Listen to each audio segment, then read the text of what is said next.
Hello दोस्तों, आज हम बात करने वाले हैं स्मार्टफ़ोन के प्रोसेसर के बारे में। दोस्तों, आप जब भी एक नया स्मार्टफ़ोन परचेस करते हैं तो उसके प्रोसेसर को ज़रूर देखें कि कौन सा प्रोसेसर लगा हुआ है। तो चलिए वीडियो को शुरू करते हैं। सबसे पहले बात करते हैं गीगाहर्ट्ज़ की।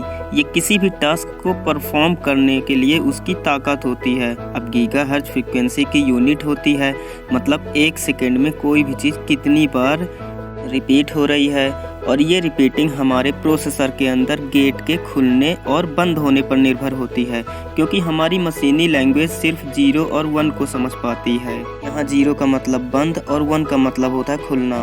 तो सर्किट में 010101 की सिग्नल ट्रैवल करती है। तो पर सेकेंड जितनी टाइम ओपन एंड क्लोज की प्रोसेस होती है वह उसकी फ्रीक्वेंसी स्पीड या क्लॉक स्पीड कहलाती है, जिसे गीगाहर्ट्ज़ कहते हैं। तो अब ये सारी प्रोसेसिंग काम कैसे करती है?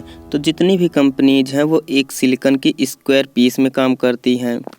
इस सिलिकॉन पीस पर कोर्स बनाती हैं, उसमें ब्लूप्रिंट डिज़ाइन करवाती हैं, और यहाँ स्नैपड्रैगन जाता है आर्म के पास।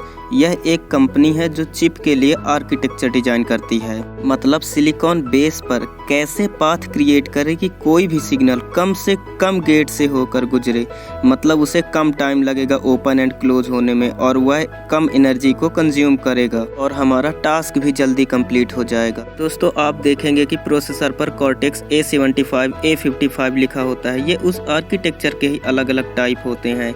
एक के आगे जितना बड़ा नंबर है वह उतना ही अच्छा होता है। मान लो आपने हैवी गेम खोलने का कमांड दिया, तो ऐप के खुलने तक उस सिग्नल को 1000 गेट से होकर गुजरना पड़ा।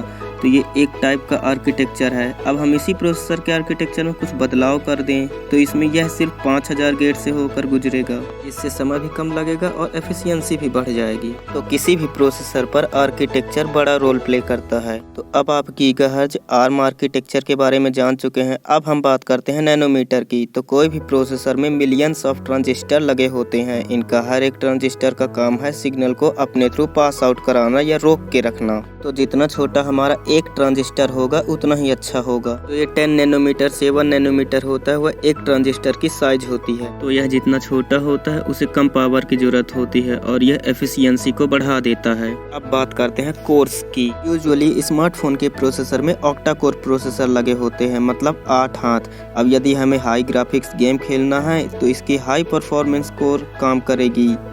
बाकी कोर दूसरा काम करते हैं, जैसे बैकग्राउंड में नोटिफिकेशन आ रही है, व्हाट्सएप के मैसेज आ रहे हैं, इन सभी चीज़ों को यह कोर हैंडल करती रहती है। दोस्तों, वीडियो पसंद आए तो लाइक कीजिए, सब्सक्राइब कीजिए, बेल आइकन दबाइए। मुझे उम्मीद है आप गीगाहर्ट्ज़, नैनोमीटर और कोर्स के बारे में जान चुके हैं। धन्यवाद।